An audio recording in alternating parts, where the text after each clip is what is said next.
देवो महेश्वरः गुरु साक्षात् परम ब्रह्म तस्मै श्री गुरवे नमः।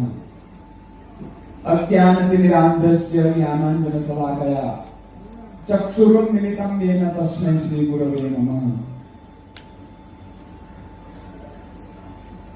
सर्वप्रथम तो गुरु पूर्णिमाना पावन अवसरे महापर्व निमित्ते આપણે સૌ ભેગા થયા છે ત્યારે પૂજ્ય બાપારામ કહેતા કે આ પર્વ શેના માટે છે? આપણી અંદર રહેલો ગર્વ ઓછો થાય, ગુરુમાં આપણો વિશ્વાસ પાકો થાય, આપણે નિષ્ઠા પાકી થાય, શ્રદ્ધા જાગૃત થાય આપણી અંદર, એટલા માટે આ પર્વ ઉજવવામાં આવે છે। તો સદગુરુ શ્રી લાલ બાપાની સમાધિએથી તેમજ પૂજ્ય મહાદેવ બાપા વતી આપ સર્વને ગુરુ પૂર્ણિમાની હાર્દિક શુભકામનાઓ। જય ગુરુરામ, જય બાપા।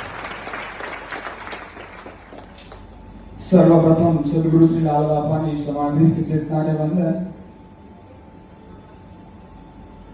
पूज्य कंकेश्वरी मां पासेथी मैं सांभळ्युं हतुं गुरुना जे निष्ठावान अने समर्पित शिष्यो छे, आश्रित छे, ए गुरुनी हरती फरती जीवंत समाधि छे।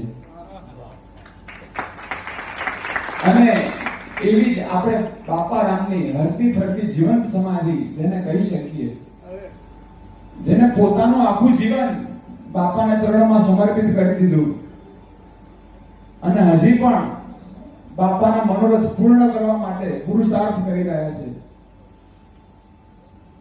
અને બાપા રામની ઝાંખી આપણને જેની અંદર થાય, જેના બાપા રામના બધા લટકા આપણને જેની અંદર જોવા મળે, એવા પૂજ્ય મહાદેવ બાપા, એમના ચરણોમાં પણ વંદન।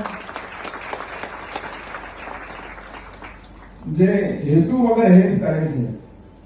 અને આજે ગુરુ પૂર્ણિમાનો દિવસ છે, બધા પોતપોતાને ગુરુને ત્યાં હોય, આપણને સર્વને આશીર્વાદ આપવા માટે સંતરામ મંદિર નડિયાદથી જે પધાર્યા છે એવા પૂજ્ય કસ્તુરદાસજી મહારાજના ચરણોમાં વંદન। પૂજ્ય મુનિરામ બાપુ, પ્રદીપ બાપા શાસ્ત્રી, મહેશભાઈ, જેણે ભજનને માત્ર ગાયું નથી પણ જીવ્યું છે એવા નિરંજન દાદા, બાપા રામના વાલા એવા પદ્મશ્રી અહેમદભાઈ અને આખો આ મારો લાલ પરિવાર, આપ સર્વના ચરણોમાં વંદન। અને પૂજ્ય જ્યાં 3 વર્ષ સુધીનો અભ્યાસ કર્યો કૃષ્ણશંકર શાસ્ત્રીજી દાદાજીના આશીર્વાદ લઈને મારા મિત્રો પણ પધાર્યા છે, એમનું પણ હું સ્વાગત કરું છું। ભાગવતજીમાં કીધું દુર્લભો માનુષો દેહો દેહી નામ ક્ષણ ભંગુરઃ तत्रापि दुर्लभम मन्ये वैकुंठ प्रिय दर्शनम। सर्वप्रथम तो आ मनुष्य जन्म આપણને મળ્યો છે એ મોટા ભાગ્યની વાત છે। તુલસીદાસજીએ પણ કીધું બડે ભાગ માનુષ તન પાવા સુર દુર્લભ સદ ગ્રંથની ગાવા। દેવોને પણ દુર્લભ આ માનવ જન્મ આપણને મળ્યો છે અને એનાથી પણ જો કોઈ દુર્લભ હોય તત્રાપि दुर्लभम मन्ये वैकुंठ प्रिय दर्शनम। આવા મહાપુરુષનો આપણને સંગ થવો, એનો આશ્રય આપણને પ્રાપ્ત થવો એ એનાથી પણ દુર્લભ છે। આપણે બંને રીતે સંપન્ન છે, સમૃદ્ધ છે। આપણને માનવ દેહ તો મળ્યો, સાથે બાપારામ જેવા સંકલ્પ સિદ્ધ મહાપુરુષ આપણે જોડે કહી શકીએ, એમનો આપણને ભેગો થયો। તો મારે જે કહેવું છે, અત્યારે કળીકાળનો સમય છે, એમાં આવા સંતોના દર્શન થવા એ દુર્લભ છે। એના દર્શન થયા પછી એને ઓળખવા એનાથી પણ દુર્લભ છે। એ ઓળખાઈ ગયા પછી એનું સાનિધ્ય આપણને પ્રાપ્ત થવું એ એનાથી પણ દુર્લભ છે। સાનિધ્ય પ્રાપ્ત થયા પછી સામીપ્યતા એની સાથે આપણને રહેવા મળે એ એનાથી પણ દુર્લભ છે। અને હવે જે મારે ખાસ વાત કરવી છે, સામીપ્યતા પ્રાપ્ત થયા પછી આપણી જે પહેલા નિષ્ઠા એ મહાપુરુષમાં હતી એની નિષ્ઠા કાયમ રહેવી એનાથી પણ દુર્લભ છે। કારણ કે આપણે સામાન્ય પુરુષની પણ સાથે રહેતા હોય ત્યારે એના ગુણ અવગુણ જોતા હોઈએ છીએ, અને જ્યારે આવા મહાપુરુષ સાથે રહેવું તો એનાથી પણ અઘરું છે। કારણ કે બોલતા કઈ હોય અને એનાથી વિરુદ્ધ એનું વર્તન હોય, પણ એની આંતરિક જે એકતા છે એ આપણે નથી જાણી શકતા। કારણ કે આપણે હંમેશા આપણા સુખનું વિચારીએ છીએ, આપણા લાભનું વિચારીએ છીએ, પણ આજે સદગુરુ છે આપણું હિત શેમાં છે એનું ધ્યાન રાખે છે। જ્યારે કોઈ બાળક માં પાસે ચોકલેટ માંગે, માં ના પાડી દે, કારણ કે માને એની તાસીર ખબર છે.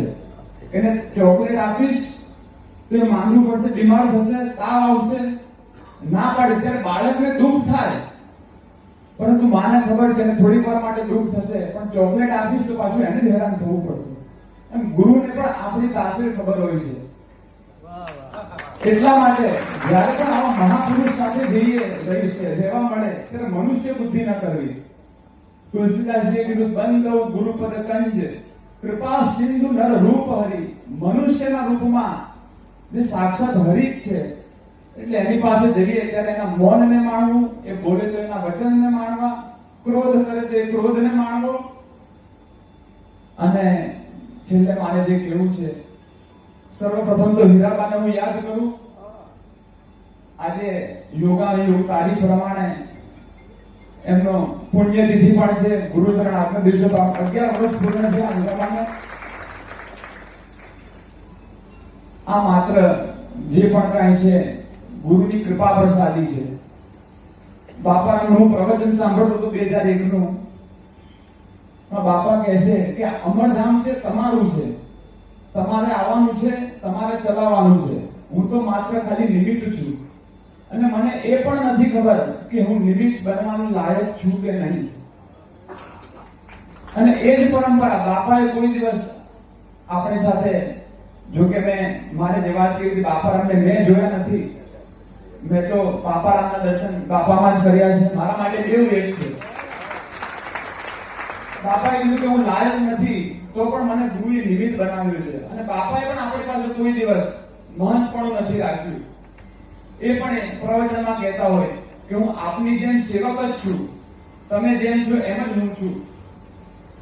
હવે જે મહાપુરુષે શૂન્યમાંથી સર્જન કર્યું, અને જ્યારે આશ્રમ નહોતો ત્યારે એ પહેલા બાપાએ સેવા કરી છે. અને એ જો એમ કહેતા હોય હું તો માત્ર ખાલી નિમિત્ત છું, સેવક છું, એટલે મને એવું લાગે છે કે આ મહંત તરીકેની પદવી છે માત્ર વ્યવસ્થા છે.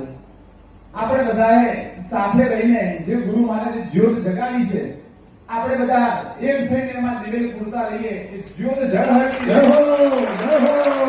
એટલે મહંતને એ બધી ખાલી વ્યવસ્થા છે, ગુરુની કૃપા પ્રસાદી છે. ગુરુએ મને આ કાર્યમાં નિમિત્ત બનાવ્યો, એ મારા માટે ખૂબ મોટી વાત છે. હીરાબાને ફરીવાર યાદ કરું, કારણ કે એમને બીજ વાવ્યું અને આજે ફળ મળી રહ્યું છે. એટલે વધારે કંઈ નહીં કહેતા.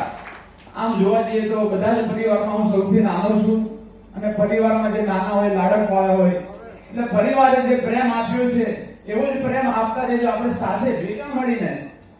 હવે આપણે ક્રિકેટ જોતા હોય, મને ક્રિકેટનો શોખ છે એટલે ક્રિકેટની વાત આવશે. એમાં 11 જણાની ટીમ હોય અને એમાં એક જ કેપ્ટન હોય, અને એમાં 10 જણા એમ કે આપણે ક્યાં કેપ્ટન છે, કેપ્ટને જે કરવાનું છે બધું કરે, તો પણ ન ચાલે. અને 10 જણા બધી રીતે કમ્પ્લીટ હોય અને કેપ્ટન જો પોતાની જવાબદારી ન નિભાવે તો પણ ન ચાલે. એમ આપણે બધા સાથે મળીને, હવે બધા અહીંયા બેસી જાય તો પણ ન ચાલે, બધા બહાર જતા રહે તો પણ ન ચાલે. એટલે આ જે ગુરુ મહારાજે જ્યોત જગાવી છે એમાં આપણે દિવેલ પૂરતા રહીએ, જ્યોતને જળહળતી રાખીએ. છેલ્લે વધારે કંઈ નહીં કહેતા. જ્યારે ભગવાન રામ વનમાં વિચરણ કરી રહ્યા હતા ત્યારે સુતીક્ષણ મુનિને ત્યાં ગયા. સુતીક્ષણ મુનિએ સ્તુતિ કરી અને છેલ્લે કીધું, અસ અભિમાન જાય જની ભોરે, અસ અભિમાન, અસ અભિમાન જાય જની ભોરે, મેં સેવક રઘુપતિ પતિ મોરે. એટલે મારે ગુરુ મહારાજના ચરણોમાં, મારા માટે મેં કીધું બે એક છે. મેં બાપારામને જોયા નથી સ્થૂળ શરીરે, પણ મારી આંખે જેમાં બાપાનું દર્શન કર્યું છે, મારા માટે બે એક છે. એમને હું પ્રાર્થના કરું કે આપણું પોતાનું અભિમાન હોવું એ તો ખરાબ વાત છે, પરંતુ આપણે જેનું બાનું પહેર્યું છે એનું કુમારી તો હોવી જોઈએ. એટલા માટે